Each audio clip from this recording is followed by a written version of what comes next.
দক্ষিণ এশিয়ার অর্থনৈতিক ও কূটনৈতিক প্রেক্ষাপটে এমন কিছু সিদ্ধান্ত থাকে যা আপাত দৃষ্টিতে কেবলই বাণিজ্য নিয়ন্ত্রণের বিষয় মনে হয়, কিন্তু তার গভীর প্রভাব গিয়ে পৌঁছায় হাজার কিলোমিটার দূরের আন্তর্জাতিক বাজারে। এমন একটি সুদূর প্রসারী এবং কৌশলগত সিদ্ধান্ত সম্প্রতি গ্রহণ করেছে বাংলাদেশ, যার ঢেউ এসে আছড়ে পড়েছে প্রতিবেশী দেশ ভারতের বৃহৎ পাট শিল্পে। এই সিদ্ধান্তের প্রতিধ্বনি কেবল অর্থনৈতিক ক্ষতির হিসাবের মধ্যে সীমাবদ্ধ থাকেনি, তার লক্ষ লক্ষ শ্রমিকের জীবন, ভারতের শতাধিক পাটকলের ভবিষ্যৎ এবং গোটা বিশ্ববাজারে পাটের নিয়ন্ত্রণ কার হাতে থাকবে সেই মৌলিক প্রশ্নটিকেও সামনে এনে দাঁড় করিয়েছে। বাংলাদেশের এই পদক্ষেপ কি কেবলই একটি বাণিজ্যিক নিষেধাজ্ঞা, নাকি বহু দশক ধরে পাটের বিশ্ববাজার হারানো কর্তৃত্ব পুনরুদ্ধারের এক গভীর কৌশলগত পদক্ষেপ? তা নিয়েই এখন চলছে তীব্র বিশ্লেষণ। বাংলাদেশের বাণিজ্য উপদেষ্টা শেখ বশিরউদ্দিনের দপ্তরের মাধ্যমে আনুষ্ঠানিকভাবে এই সিদ্ধান্ত ঘোষণা করা হয়েছে। ভারতে কাঁচা পাট রপ্তানির উপর পূর্ণ নিষেধাজ্ঞা কার্যকর করা হয়েছে। এই ঘোষণা ছিল আচমকা, কিন্তু এর প্রতিক্রিয়া হয়েছে বিস্ফোরক। ভারতের পাট শিল্পে তীব্র অস্থিরতা দেখা দিয়েছে, যা দ্রুত শিল্পটিকে কাঠামোগত দুর্বলতাকে উন্মোচিত করেছে। এই নিষেধাজ্ঞার সরাসরি এবং তাৎক্ষণিক প্রভাবে ভারতের প্রায় ১০৪টি পাটকল কার্যত বন্ধ হয়ে যাওয়ার মুখে এসে দাঁড়িয়েছে।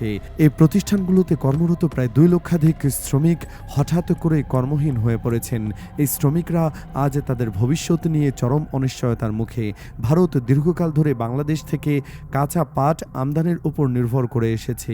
এই আমদানি করা কাঁচা পাট প্রক্রিয়াজাত করে তারা ইউরোপ, আমেরিকা, জাপান, চীন ও কোরিয়া সহ বিশ্বের বিভিন্ন দেশে বহুমুখী পাটজাত পণ্য রপ্তানি করে আসছে।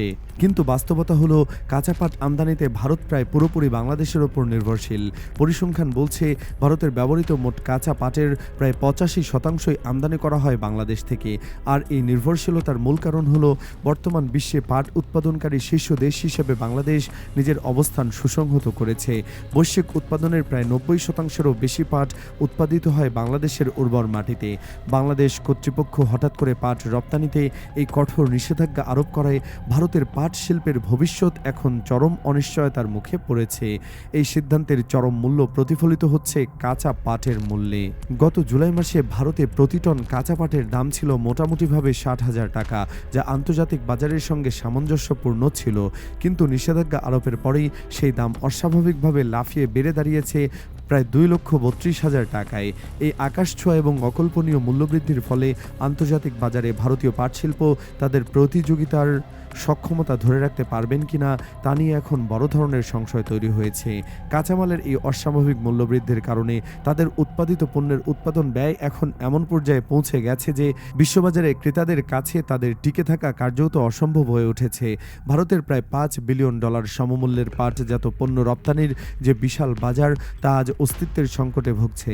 বাংলাদেশ থেকে কাঁচা পাট রপ্তানি বন্ধ হওয়ার পর ভারতের পাট শিল্প যে গভীর সংকটে নিমজ্জিত হয়েছে, তার বাস্তব চিত্র উঠে এসেছে রাজধানী নয়াদিল্লির প্রাণকেন্দ্রে। নয়াদিল্লির রেসকোর্স বোর্ডে অবস্থিত ভারতের প্রধানমন্ত্রী নরেন্দ্র মোদীর কার্যালয়ের সামনে হাজারো পাট শিল্প সংশ্লিষ্ট শ্রমিক একত্রিত হয়ে বিক্ষোভ প্রদর্শন করেছেন। তাদের বিক্ষোভের একমাত্র দাবি, পুনরায় বাংলাদেশ থেকে কাঁচা পাট আমদানি অবিলম্বে চালু করতে হবে। এই বিক্ষুব্ধ শ্রমিকরা এবং শিল্প সংশ্লিষ্ট প্রধানমন্ত্রীর কাছে দ্রুত কূটনৈতিক এবং বাণিজ্যিক উদ্যোগ নেওয়ার জন্য জোর আহ্বান জানিয়েছেন। ভারতীয় জুট মিল অ্যাসোসিয়েশনের সভাপতি রাঘবেন্দ্র গুপ্ত তার প্রতিক্রিয়ায় এই ভয়াবহ পরিস্থিতির গভীরতা স্বীকার করেছেন। তিনি স্পষ্টভাবে জানিয়েছেন, বাংলাদেশ থেকে কাঁচা পাট আমদানি ছাড়া বিশ্ববাজারে ভারতের পাট শিল্পকে টিকে রাখা প্রায় অসম্ভব। তার ভাষায়, বাংলাদেশ একাই বিশ্বের ৯০% পাট উৎপাদন করে থাকে এবং বাংলাদেশ ছাড়া পৃথিবীর অন্য কোনো দেশ এই পরিমাণ কাঁচা পাট উৎপাদনে সক্ষম নয়। সে কারণে ভারতের কাঁচা পাট আমদানির একমাত্র নির্ভরযোগ্য উৎস হলো বাংলাদেশ। এখন এই উৎস বন্ধ হয়ে যাওয়ায় তাদের শিল্প কার্যত দেউলিয়া হওয়ার পথে। এটি অনুধাবন করা গুরুত্বপূর্ণ যে পাটের প্রধান উৎস বাংলাদেশ হওয়া সত্ত্বেও বহু ইউরোপীয় ক্রেতা পাটজাত পণ্যকে দীর্ঘদিন ধরে ভারতীয় পণ্য হিসেবেই চেনে এসেছে।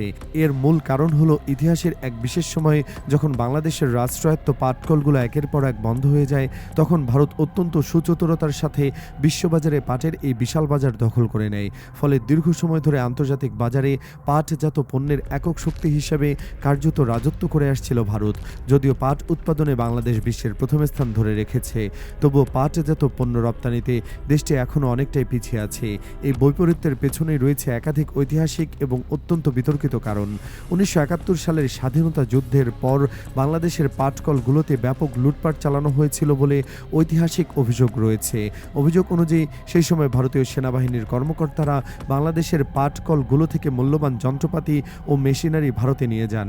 সেই সময় পাট ছিল বাংলাদেশের বৈদেশিক মুদ্রা আয়ের প্রধান উৎস, যেখান থেকে দেশের প্রায় 80% বৈদেশিক মুদ্রা আসত।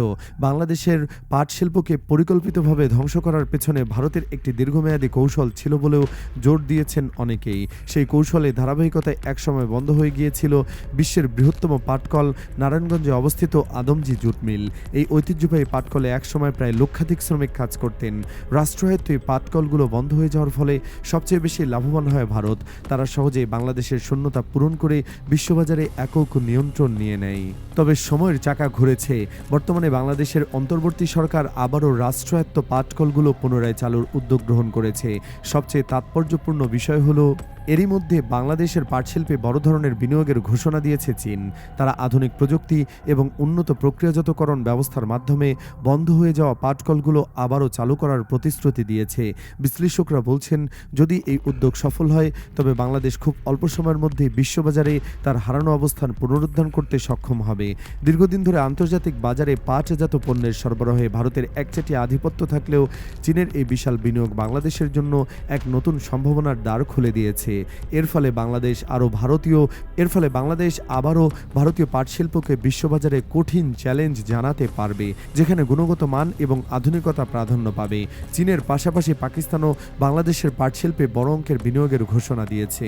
এর অন্যতম কারণ হলো পাকিস্তান বিশ্বের শীর্ষ পাট আমদানিকারক দেশগুলোর অন্যতম একটি দেশ এবং দেশটির পাট শিল্পের দীর্ঘ অভিজ্ঞতা রয়েছে। এই প্রসঙ্গে আদমজী জুট মিলের ইতিহাস স্মরণ করা হয়। 1950 সালে পাকিস্তানের ধনাঢ্য আদমজী পরিবারের দুই ভাই ওয়াহিদ আদমজী এবং জাকারিয়া আদমজী যৌথভাবে নারায়ণগঞ্জের শীতলক্ষা নদীর তীরে নারায়ণগঞ্জের সুমিলপাড়ায় আদমজী জুট মিল প্রতিষ্ঠা করেছিলেন।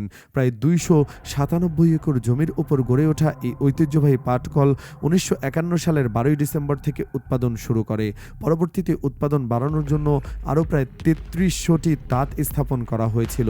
একসময় এই মিল থেকে প্রতি বছর প্রায় 60 কোটি টাকার বৈদেশিক মুদ্রা আয় করা হতো। আদমজী জুট মিলের উৎপাদিত চট, কার্পেট এবং অন্যান্য পণ্য দেশীয় চাহিদা মেটানোর পাশাপাশি ভারত, চীন, কানাডা, যুক্তরাষ্ট্র, থাইল্যান্ড ও ইউরোপের বিভিন্ন দেশে রপ্তানি হতো। পৃথিবীর অন্যতম বৃহত্তম এবং এশিয়ার সর্ববৃহৎ পাটকল হিসেবে এই মিলের সুনাম ছড়িয়ে পড়েছিল বিশ্বজুড়ে। এই অতীত অভিজ্ঞতা এবং বাজারের জ্ঞান এখন পাকিস্তানের বিনিয়োগের মাধ্যমে বাংলাদেশে ফিরে আসবে। বর্তমানে সরকারিভাবে পাট রপ্তানিতে কঠোর নিষেধাজ্ঞা থাকলেও সীমান্ত দিয়ে কিছু পরিমাণ পাট চোরাচালানের মাধ্যমে ভারতে প্রবেশ করছে বলে জানা গেছে।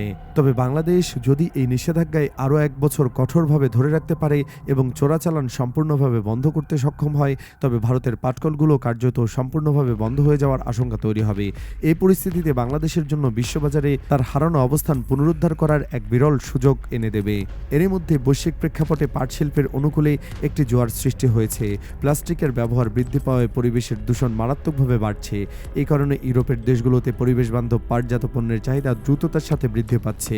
বিশ্লেষকরা মনে করছেন, ঠিক এখনই যদি বাংলাদেশ কার্যকর এবং কঠোর উদ্যোগ নেয় এবং বন্ধ পাটকলগুলো পুনরায় আধুনিক প্রযুক্তি সহ চালু করে, তবে ভবিষ্যতে বিশ্ববাজারে পাটের একক নিয়ন্ত্রণ শক্তি বাংলাদেশের হাতে চলে আসতে পারে।